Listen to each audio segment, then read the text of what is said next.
Welcome to People's Republic with Brian Griffith. We bring you news and analysis from the front lines of the global struggle for social and economic justice. I'm your host, Brian Griffith, and here's what's going down this week in your backyard and across the world. Welcome to People's Republic. My name is Brian Griffith, and we are joined once again for what's going to be a regular segment, Perspectives on the News, where we talk to various kind of political commentators and organizers, various stripes to get kind of unique perspectives on the news of the week. So we are joined once again for this segment by Jackie and Abdus Lukman, the co-editors-in-chief of Lukman Nation. Thank you both very much for coming on the show. Well, thank you for having us. Thanks. There's so much going on kind of in, both domestic and foreign politics, as there tends to be. There's a planet here. We're living on a planet. We live in a society, all that good stuff. But of the things I think I've seen the most, I feel like it's too early to, for me to even really want to start processing in many ways the Democratic nominees. But yeah, it's definitely worth kind of parsing out who these people are as they start declaring their candidacy. We're in so much of a different time than, just a few election cycles ago, where I feel like most of these candidates could carry a bit more legitimacy without the social media kind of going and digging into their kind of deeper history and kind of revealing all the awful things that they did. So we're now in a much different kind of we're in a much different kind of cycle where it seems like every one of these candidates, the moment they kind of announce, we begin to see the social media breakdown of exactly who these people are. But I think I'd like to start with one of the more recent things, where Cory Booker kind of revealed his vast street credentials. So I'm wondering if you can maybe recap a little bit about what was said and who is this guy really? Like we know his face, we know what he's about, but yeah, what's your kind of take on this him declaring himself having a Ph.D. in the streets of Newark, I believe. Well, I am not from New Jersey, but Mr. Lukman is. So being a Jersey boy, I'm going to let him explain Cory Booker.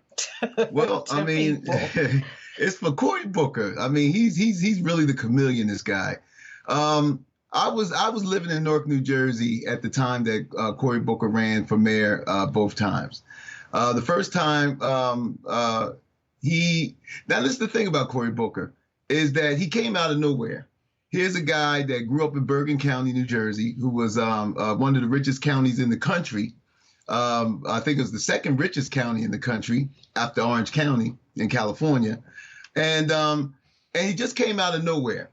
He was backed by big money people like Oprah, Mark Zuckerberg, and all of these people who, people in Newark had no connection with. Yeah. So he comes out of nowhere. He runs against incumbent Sharp James, and the people in Newark, we already was like, where this guy come from? No one's heard of him, and it was a backlash against him. Now his street cred that he claims he has comes from the fact that one of his campaign performances was that he moved into one of the most notorious projects in Newark called Little Bricks. And he moved in. And before Donald Trump made this social media thing popular, Cory Booker actually used Facebook, where people from Newark would send him messages and say, for example, well, I need my driveway shovel. And Cory Booker would show up with his shovel. Jesus. He would show up with his shovel. When somebody says, oh, wow, there's a traffic light not working, he'll show up there, and so this was his gimmick. But he didn't really convince the people from Newark that he really was for them. And I think that's been his issue for both terms that he was mayor. The fact that Cory Booker was responsible for bringing in a lot of the charter school people. Oprah was one of them. Zuckerberg donated like $100 million that the school systems never saw. Right, the public school systems. The public school systems never saw. And so this was here, and so just was to the point where he was using Newark, New Jersey as a platform for bigger ambitions, and he's senator, and so Cory Booker, one of the things that Brian, that people don't know about Cory Booker, and when he became mayor his first term, I was actually part of his transition team. And he had gathered a lot of community leaders, which I was one of them at the time. And, he said, look, we're trying to transform Newark. But what he did was just institute neoliberal policies in Newark. Hired McCarthy from New York as the police chief. That was a disaster. Newark police stopped doing their job because they didn't like McCarthy. They hated the police chief so much. They hated the police chief that they literally just stopped doing their job. And so the murder rate rose up. I mean, things just got out of hand when the police don't police. And so Cory Booker basically just instituted in Newark what other neoliberal mayors were doing in Baltimore and stuff, and it was the same thing. So, he was friends with Chris Christie, which hurt Christie, that hurt Christie. Him and Christie was best buds and stuff like that. So then he gets to Congress. And still, it's the same thing. I mean, he's still with the gimmicks. He's still with, still with the street cred. And I don't know what kind of street cred he's talking about. When he lived in Little Bricks, you couldn't get near the guy. The guy had police protection. I mean, it wasn't like he had to dodge bullets and stuff going back and forth, So this is Cory Booker. Cory Booker is someone who would be anything and do anything just to advance himself, And as far as his policies go, well, we just look at his record in Congress. He voted against for the pharmaceutical, and and there's no war that he doesn't support, so I mean, he's really just the same, same policies and stuff, just wrapped up in just he hasn't offered nothing different. And so now he's running for mayor. Now, this is the thing, and I'm going to put this out here, Brian, and, I don't mean to offend anyone, but now they say that he's dating Rosario Dawson. This is what they say. Now, there was a lot of rumors of Cory Booker being gay. Now, there's, most people didn't care if he was or not, but politics, And, people saying, well, they never seen him with a woman. They never seen him with this and never seen him with that.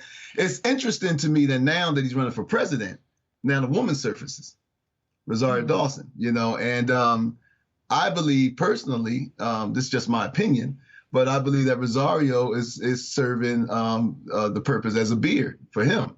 And that's what I personally believe, so this is Cory Booker. I mean, so I mean, what I know of him, this is who this guy is. Yeah, that's there's a lot of really kind of interesting stuff there that could be unpacked. I certainly think from everything I've seen of Cory Booker and from the kind of publicity stunts he's pulled, it's absolutely like every kind of move is calculated. But it's interesting to me that most of his kind of political stunts are not that really well calculated. I feel like they're very non-convincing, I guess. You definitely can see through him. Yeah, I mean, especially, here's somebody who the whole street cred thing, saying he earned his Ph.D. on the streets. He made up a thuggish character who threatened him, a drug dealer. What was the guy's name supposed to be? T-Bone? Yeah, or something like that. Something ridiculous like that. Yeah, he made up some guy who was a drug dealer who threatened his life.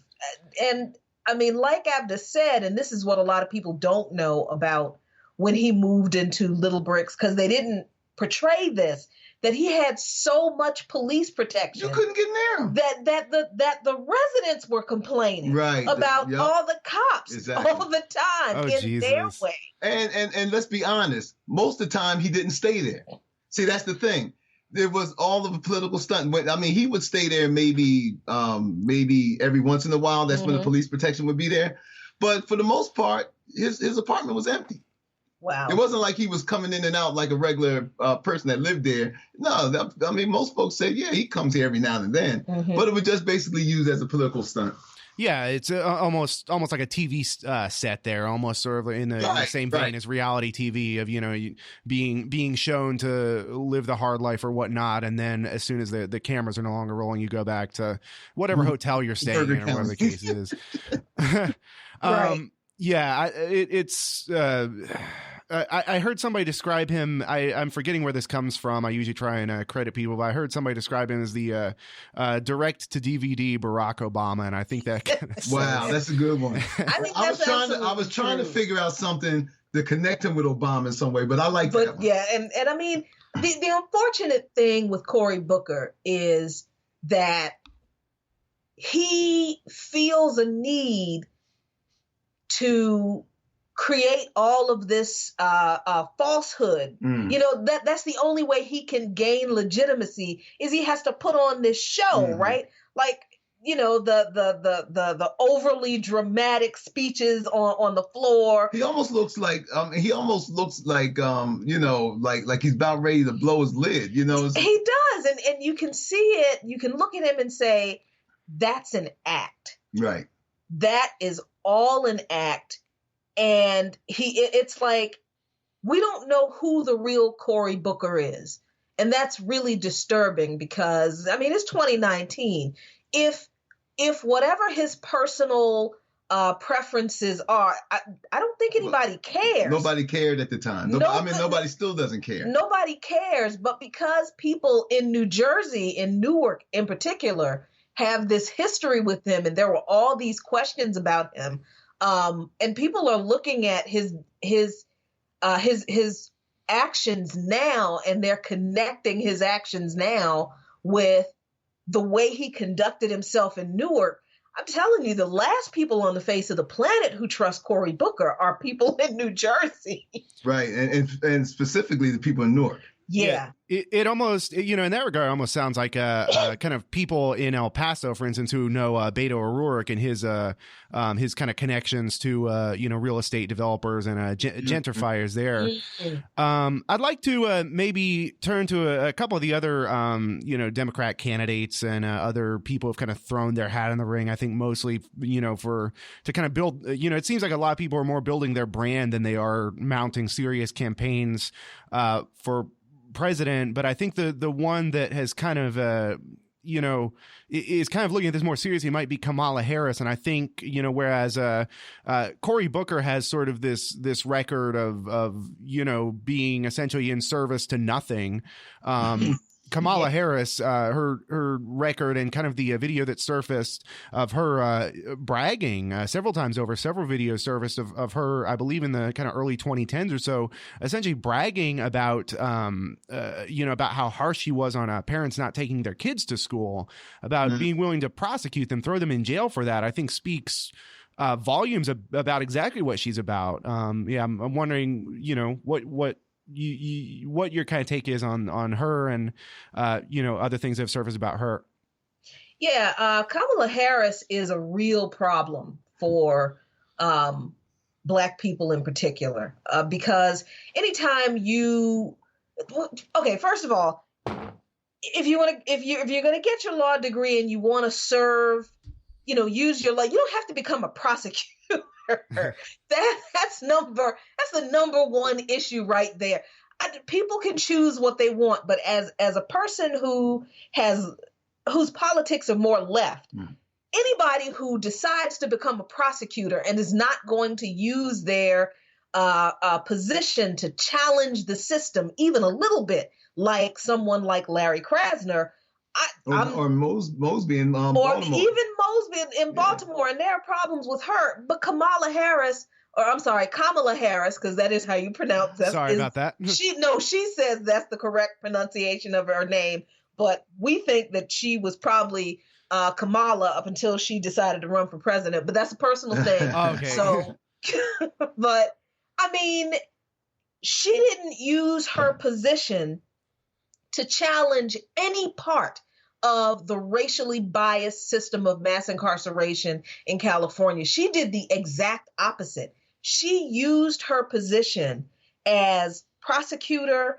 and then as AG to go after the most vulnerable people in California with claims that she was helping the most vulnerable people. I mean, she locked up under her watch. More Black men were locked up in California than at almost any other time in the history of in the modern history of California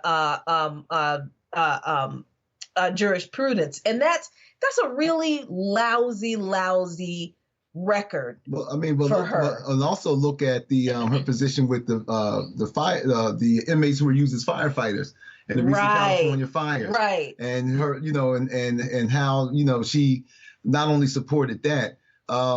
If you look at the social media, you will see that you say that Cory Booker is transparent. A lot of Black people is seeing through Kamala too. I mean, all you got to do is just look through social media and see the amount of negative postings that a lot of Black organizations are putting up about her. Mm-hmm. Her record is her record. Now, I mean, Jackie, you talked about being a prosecutor, but Marilyn Mosby up in Baltimore, right. I mean, she took on the police system, whole police system when it came to Freddie Gray. Sure. I mean, she's up there now, actively engaged in what we call Black politics, and which has gained her a lot of anger mm-hmm. from the establishment, So, but Kamala Harris, first of all, she didn't even want to be identified as a Black woman up until recently, And I think, Brian, if we really can get to the meat and potatoes of this thing with Black people, I think that with Cory Booker and with the Kamala Harris's, I think that we as Black people are getting sick and tired. Because I want to know what Cory Booker means by Ph.D. in street cred. That the fact that you go back to Barack Obama when he was running, and you see where Barack Obama never discussed policy with us. Right. His thing was to gain support amongst his white supporters by beating up on us.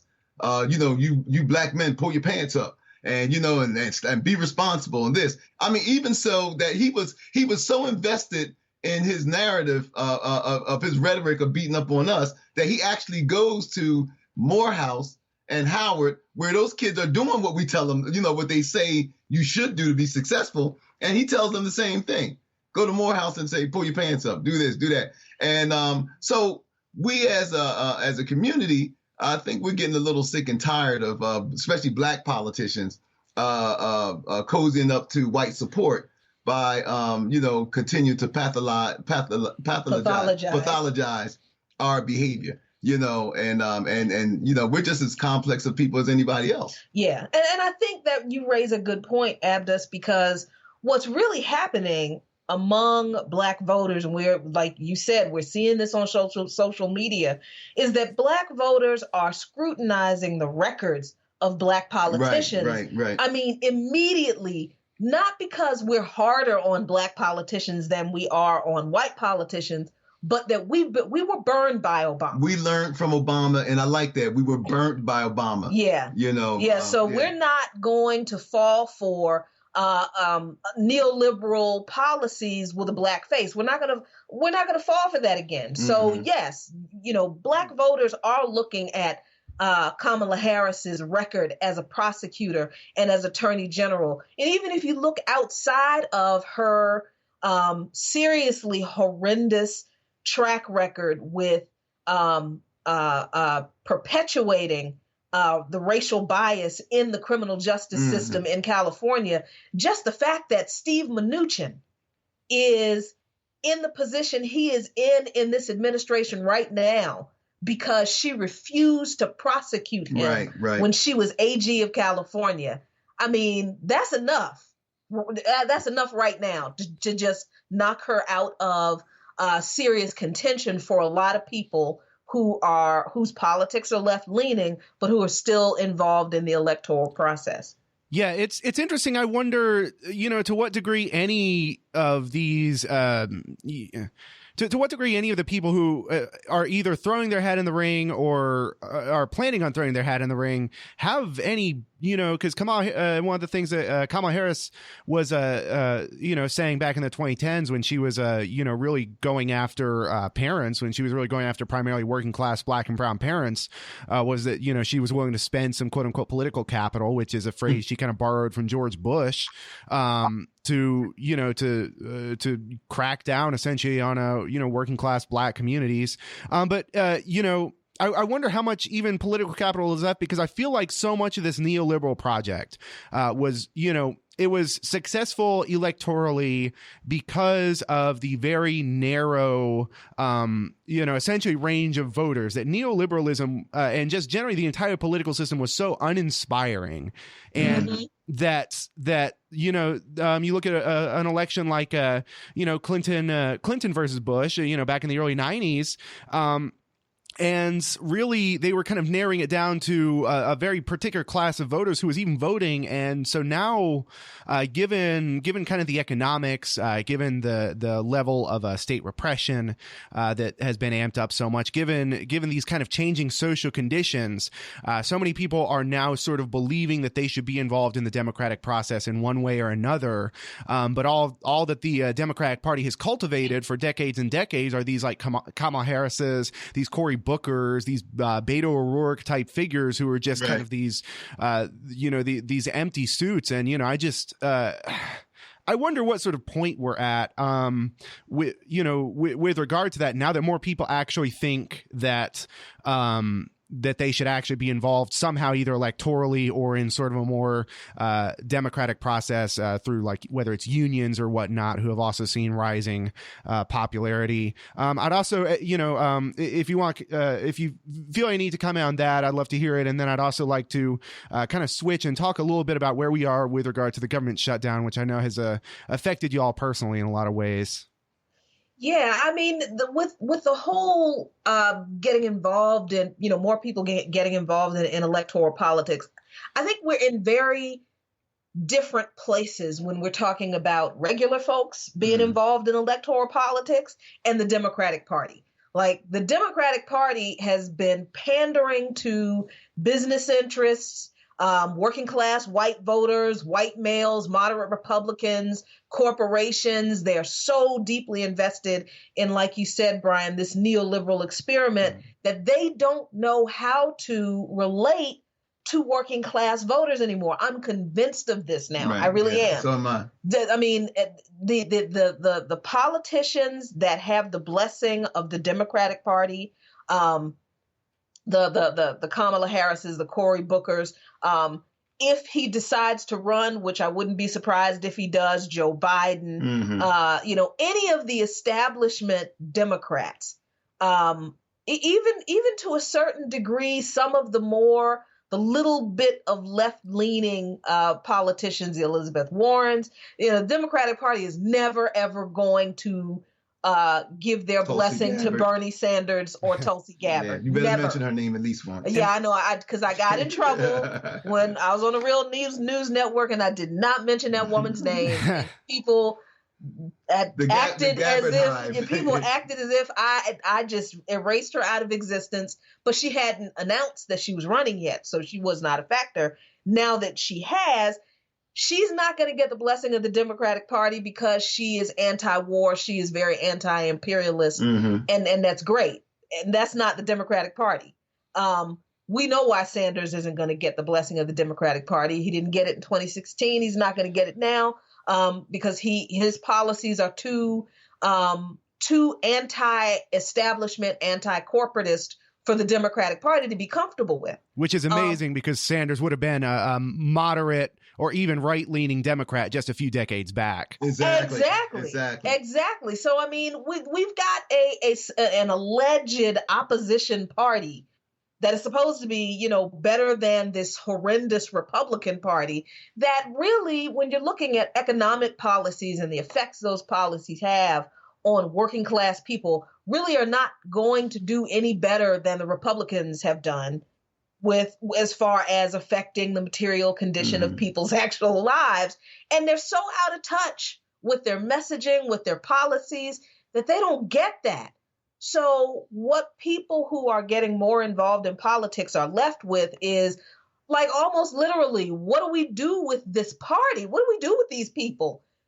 How do we get rid of the representatives of that brand of the Democratic Party, not just out of Congress, not just out of the Senate, but how do we get these people? And I think people are starting to wake up to, how do we get these people off of our school boards? How do we get them off of our city councils? How do we get them out of the few Democratic governors that exist? How do we get them out of the state houses? And how do we replace these people with, if we're going to be involved in the Democratic Party, how do we get people into the party who better reflect our values, our needs, and the policies that will help us? For some people, that means staying in the party, and they think that means pushing the party to the left by electing more progressive Democrats into the party. If that's what people feel like they need to do, then I'm not telling them not to do that. But for an increasing number of people in this country, it means abandoning both parties and going to support third-party candidates. And that is where we see a lot more progress in state and local elections.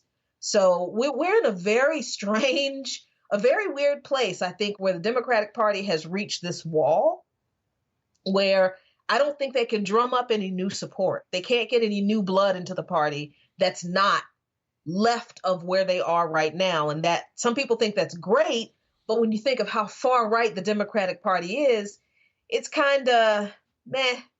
Well, I think that we're in the stage that the Republican Party was maybe a decade and a half ago, when the Tea Party invaded the Republican Party, and the old guard was basically just pushed aside. And you heard people at that time talking about a civil war within the Republican Party, a civil war based on ideas, where you had this radical Tea Party movement that basically was saying that the Reaganites just wasn't right enough. They weren't toward the right enough. And so, you had this, and so, and so you had this civil war where the Tea Party won for the most part. Either they got rid of the established politicians or the Reaganites, and or the Reaganites that did survive became more Tea Party-ish in their rhetoric. So I think that the Democratic Party is going through that phase right now. You got this new crop of Democratic Congress people that came through with more left, leaning more towards the left, having more progressive ideas. And you see the resistance that they're getting from the establishment. So I think that the Democratic Party is going through the same thing now that the Republicans went through. But now the thing of it is, who's going to win? Now we know that the grassroots Tea Party basically won when it came to the Republicans. Reagan wouldn't be considered a Republican now, according to these people. So I think that in the Democratic Party, I think that we're seeing the same thing. You got the old guard, the Nancy Pelosi's and all of them, who are really trying to hold on to power. But you got this surge, this new, younger, Congress people that's coming in with these progressive ideas. And you got also, and they're backed. Now let's look at this. They are backed by the street movements, a growing street movement, so you're starting to see this so-called civil war of ideas. We have been talking with Jackie and Abdus Lukman, the co-editors-in-chief of Lukman Nation, about the kind of specifically the news events of the day, or more generally the news events of the day, but specifically kind of getting into updates on the upcoming 2020 presidential elections and how that's going to be parsed out. Thank you both for coming on the show once again. Thanks so much for having us again.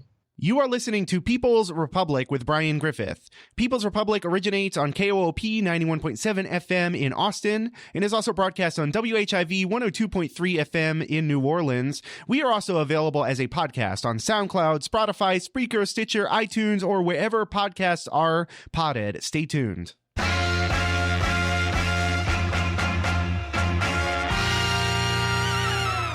Joining us for a brand new segment, we have our new segment, Tech for the People. That's going to be tech news for the working class. Every month, we're going to break down the latest developments around technology companies, mass surveillance, civil rights, and all sorts of related issues. So we are joined for this segment by Chris Garaffa, who's a technologist from New Haven, Connecticut. Thank you, Chris, very much for joining us.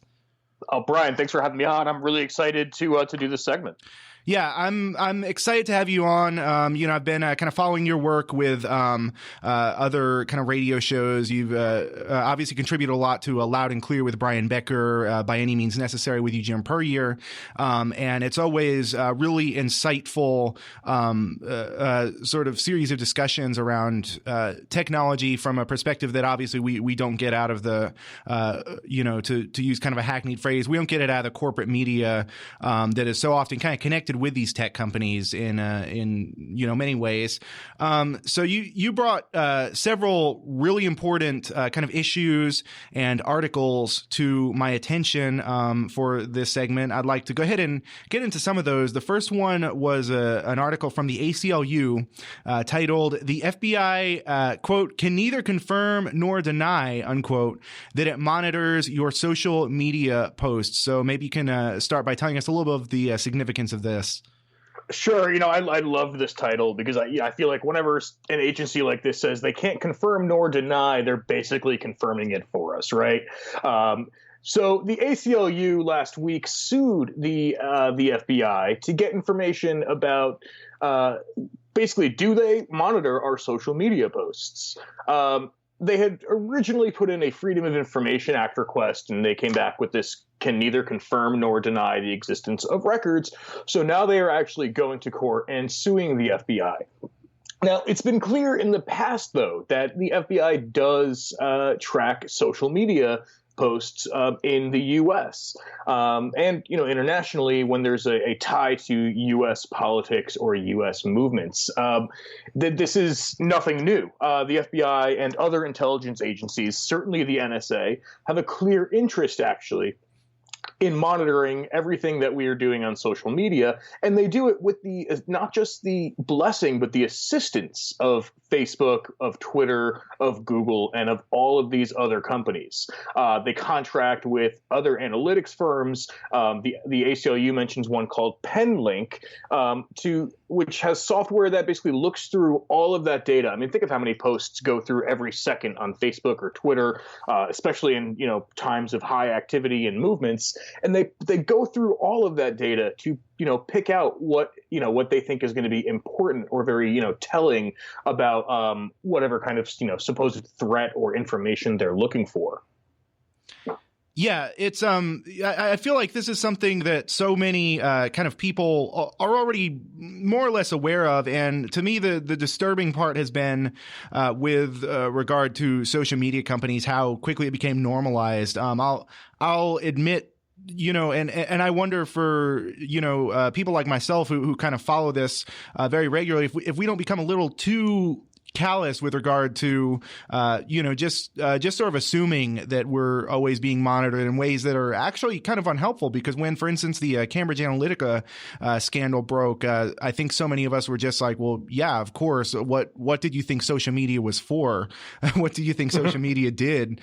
And yeah, I wonder if that mentality since the Patriot Act onward. I'm sure before then, if you really trace back the mass surveillance state, but since the Patriot Act forward, it's been this kind of increasing normalization of mass surveillance in a way that I think is particularly disturbing, and one of the reasons I wanted to kind of start delving into this at the point where we're doing that. I'm wondering what your kind of thoughts are on that.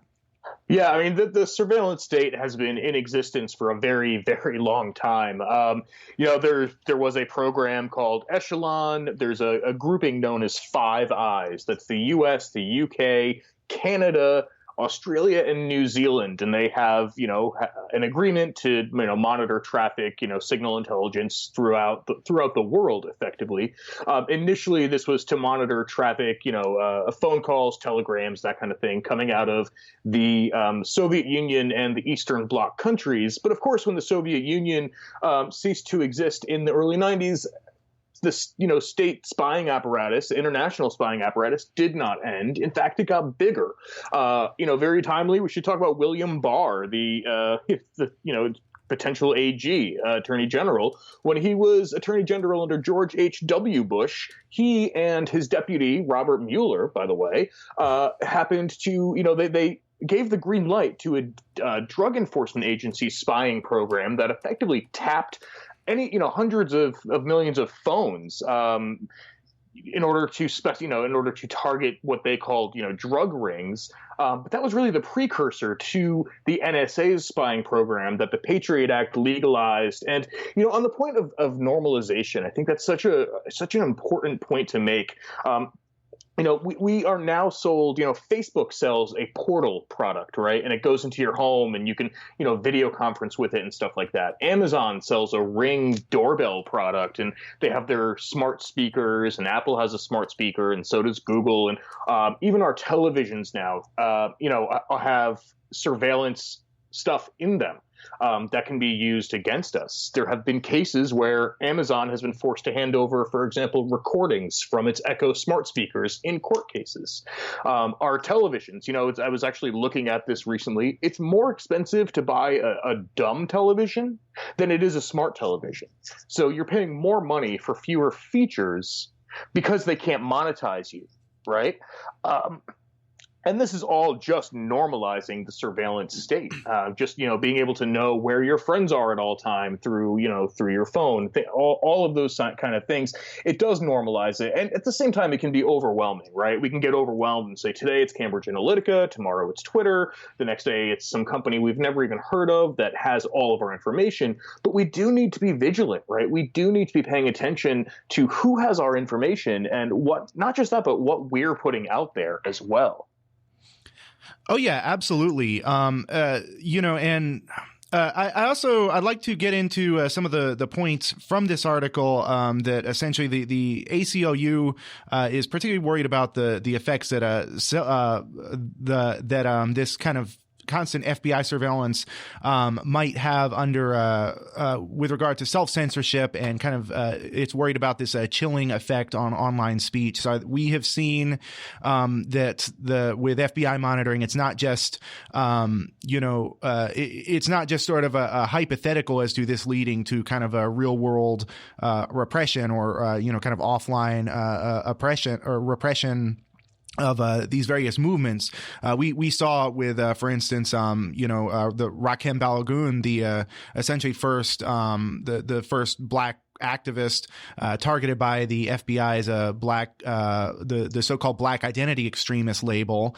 They essentially affixed that to him and went after him based on, I believe it was Facebook posts or other social media posts that he had written. They raided his home. They arrested him. They it led to that. It led to essentially kind of this reemergence of COINTELPRO style tactics against black organizers.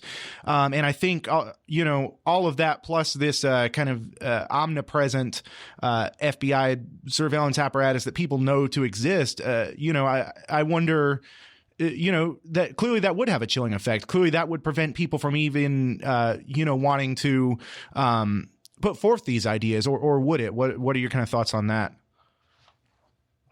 No, it absolutely does. People, can be terrified to post something if they think that the police are going to knock on their door, effectively creating, a sort of thought police, right? Because you're having a conversation online. That's why I always encourage people, especially activists, be smart, be aware of what it is you're posting. Think about how it could be taken out of context. For example, you might post something that's a joke, and it's a joke, and your friends know it's a joke. A jury might not think that it's a joke, right? So we always have to be super careful, especially activists, about how we're posting, about what we're posting in the context that it will be taken in, even if that's not the context that we believe, we're posting it in. And we have to talk about the complacency and actually the active partnership, really, of both, of the social media companies in this as well, not just with handing over the information and allowing, state agencies to monitor what we're doing, but in actually taking down content, in this censorship by private agencies, private companies, of political content, right? So Facebook, Twitter, YouTube, all have been, especially over the last year as this Russiagate nonsense has continued to drone on, have been targeting posts and accounts that they believe are related to Russia in some way. Just last week, they took down a few hundred pages that they claimed were, inauthentic because they were promoting news articles from Sputnik News, right? And they said that because it's Russian, they had to take them down. But primarily, when they do these takedowns, they're doing this against left-wing, progressive, revolutionary, or just alternative news sources. Pages like, Police the Police, Venezuela Analysis, and a number of others. But the thing with Facebook particularly is that they do this in concert with an organization called the Atlantic Council. The Atlantic Council is one of Facebook's fact-checking partners. The problem here is the Atlantic Council is basically NATO's think tank. So in the example from last week with the Sputnik pages, they took them down, and one of the reasons that the Atlantic Council gave for flagging these was because they were posting anti-NATO content. So let's think about that for a second. A NATO-funded think tank is working to take down anti-NATO content with Facebook. So it's not just the fact that they're giving this content over to police, to the FBI, to other law enforcement or intelligence agencies, but it's also the fact that they are working with the state effectively through its NGOs and think tanks to stifle this content before we even go and say it. And even beyond that, thank you so much for bringing up the Atlantic Council, which, of course, is a NATO-funded think tank. And, of course, it's also funded by so many of the most unsavory U.S. allies, Gulf state monarchies and whatnot, such as Saudi Arabia. I'm not sure if it receives money from Ukraine or if it's otherwise because, otherwise just generally is supportive of the Nazi uprising in Ukraine, the essentially Nazi government of Ukraine at this point. But yeah, otherwise, this is one of the, it would best be classified, I think, as a far right-wing think tank just for its kind of, for its associations and for its opinions on things such as, again, Nazis in Ukraine or otherwise. And it's so important for people to kind of realize that what the Atlantic Council is, because I also read from fair.org, Fairness and Accuracy in Reporting, put out sometime mid last year, essentially a report on how much of NPR's own content comes from the Atlantic Council on National Public Radio, where it's presented so often as this kind of objective think tank that just puts out opinions out of solid neutral or objective analysis or whatnot, and it's absolutely not. So now we're also, I believe, seeing circling back around, beyond just the actual censorship of pages, there's also what to me is even more worrisome, or is equally as worrisome rather, is the essentially the kind of a shadow banning of pages, or otherwise the sort of tweaking of algorithms that both Facebook and Google have sort of openly, among other social media and search engine sites, but Facebook and Google being the most kind of dominant, have openly admitted to, essentially this kind of a shadow censorship, this kind of de facto, what the CEO of Google said is we don't want to censor it, we want to take it off the page, that I think people need to be aware of, that this is happening, and that this is not happening under kind of a neutral leadership, but is in fact happening under kind of the most right-wing guidance that the U.S. kind of military and security state can possibly kind of put forth.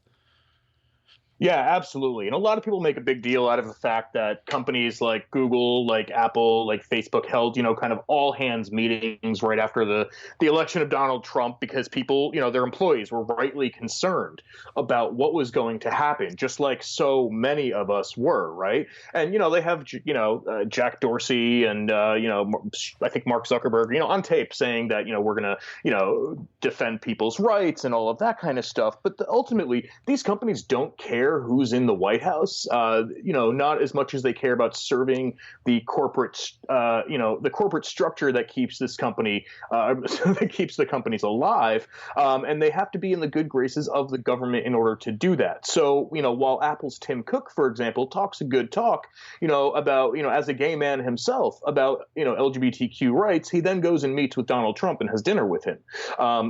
Effectively, it comes down to them wanting to defend their profits and defend their relationship with the state in order to maintain those profits. Yeah, absolutely. If you're just tuning in, you are listening to People's Republic with Brian Griffith. People's Republic originates out of KOOP 91.7 FM in Austin and is also broadcast on WHIV 102.3 FM New Orleans. We are also available as a podcast on SoundCloud, Spotify, Spreaker, Stitcher, iTunes, or wherever podcasts are podded. We are talking with Chris Garaffa, who's a technologist from New Haven, Connecticut, about the latest technology news. I'd like to now get into our next story, kind of segueing, from some of the more heinous things that Facebook has been involved in to the possible fines that may be set against Facebook. So this is an article from the Washington Post titled "U.S. regulators have met to discuss imposing a record-setting fine against Facebook for privacy violations." This, of course, this is expected to be much larger than the $22.5 million fine the agency imposed on Google in 2012. So I guess, can we get into sort of what the FTC is, what the FTC is, what this article is about, and what you sort of make of the possibility of this, actually having a serious kind of effect or not on the way these technology companies operate?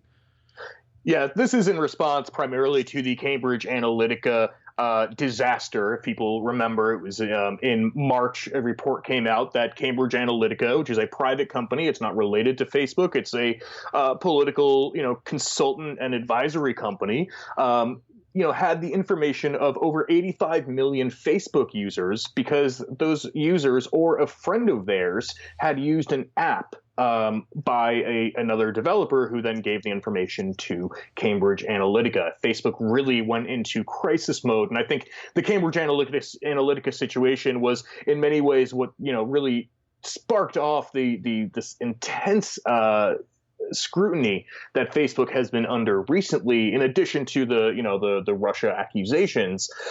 So yeah, they're talking about a huge, a big, a massive fine.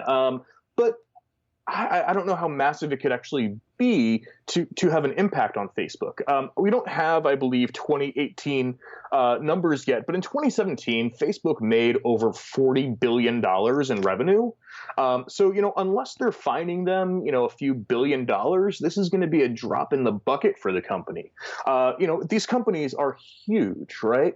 Google's revenue in 2017, for comparison, was over $110 billion, which was up from $90 billion for them the year before. So these are multi-billion-dollar companies. So the 2012 fine that the FTC imposed on Google in 2012 was $22.5 million, was nothing compared to the many, many billions of dollars of revenue that these companies make. So I just question, we will see what happens when the vote by the FTC commissioners happens, and we're waiting for that.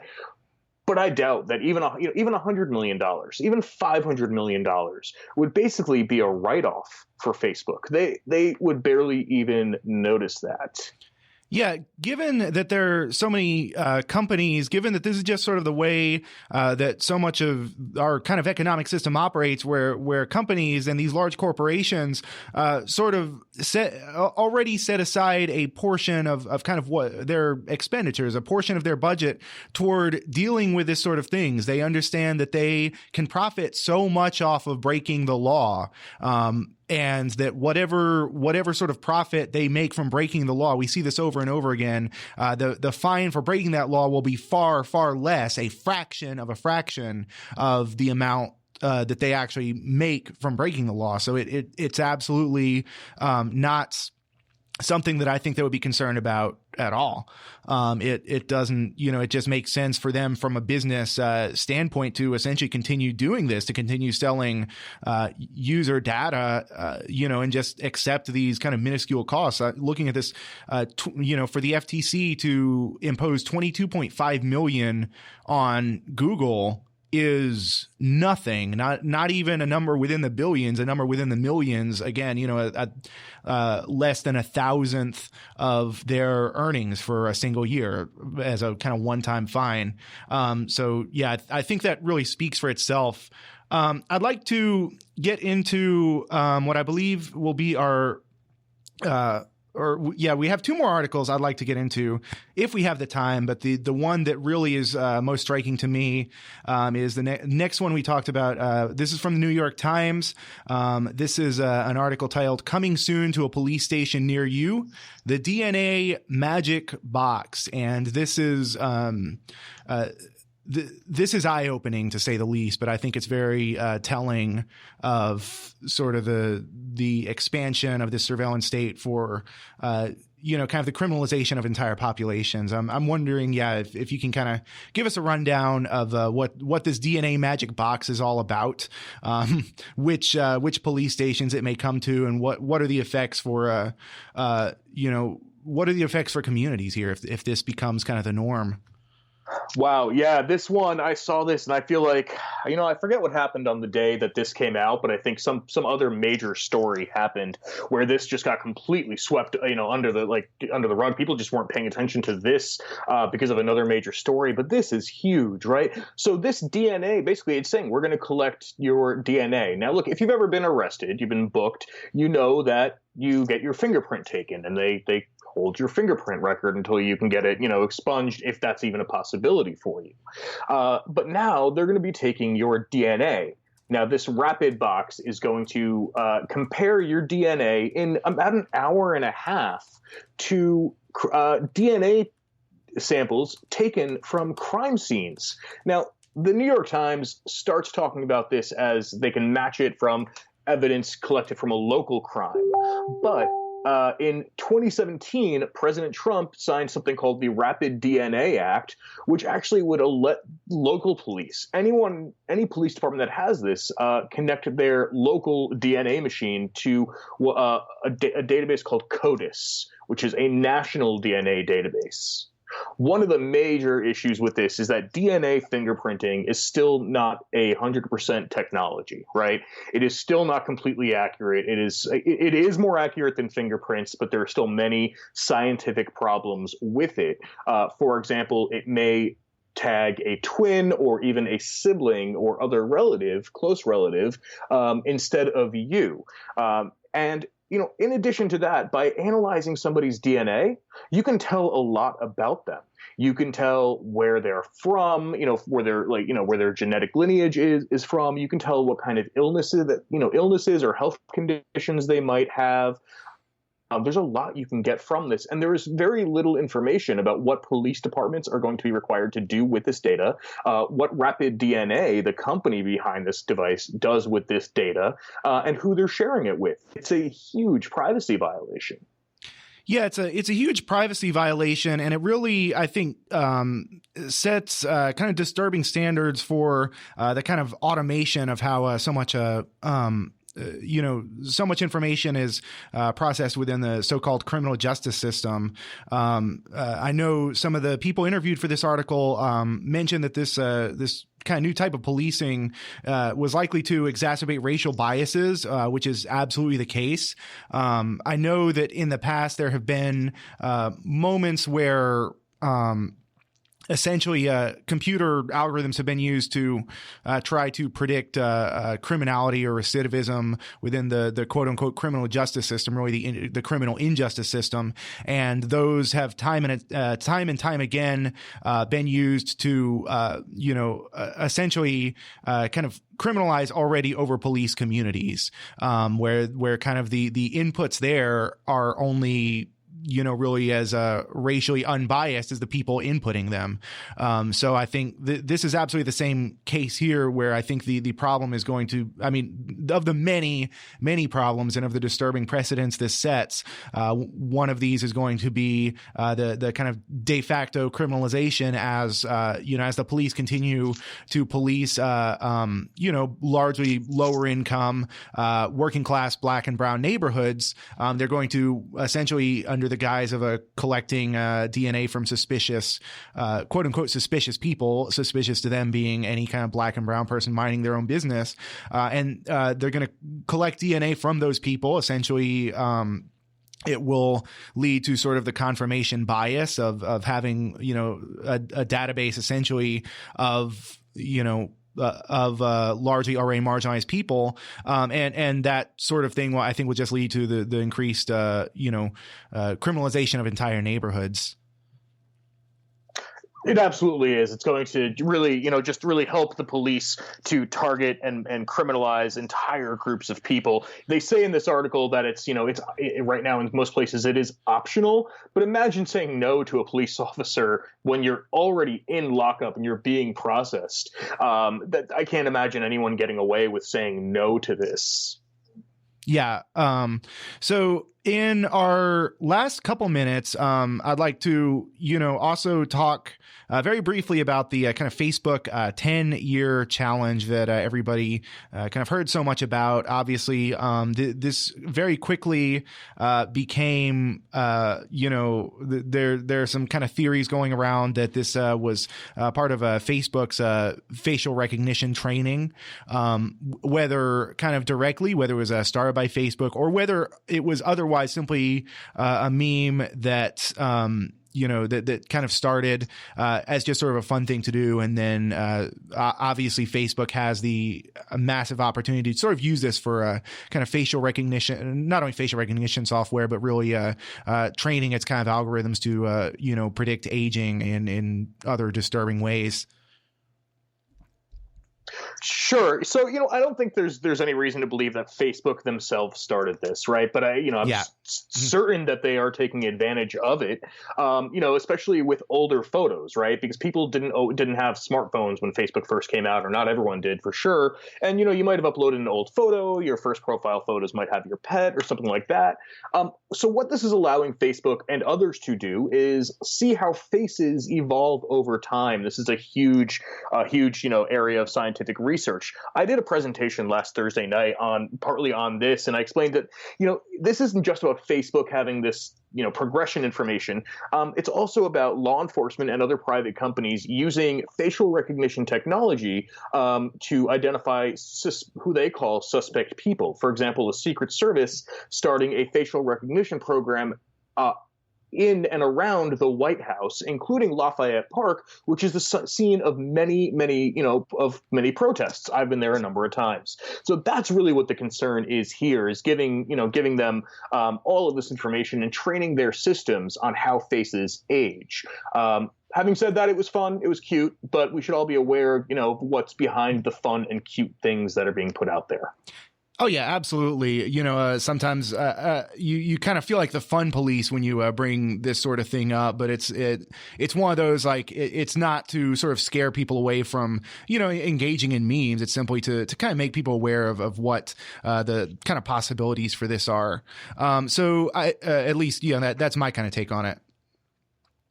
Yeah, I would agree. I don't want to scare people away from using social media, sharing photos, but just think about what you're exposing about yourself and also about your friends, that you might not even consider.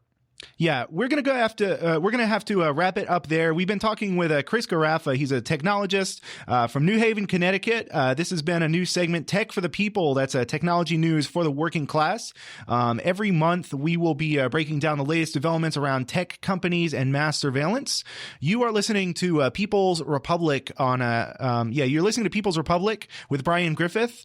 People's Republic originates on KOOP 91.7 FM in Austin. We're also broadcast on WHIV 102.3 FM in New Orleans, and we are available as a podcast wherever podcasts are podded. That's all we have for this week. You have been listening to People's Republic with Brian Griffith.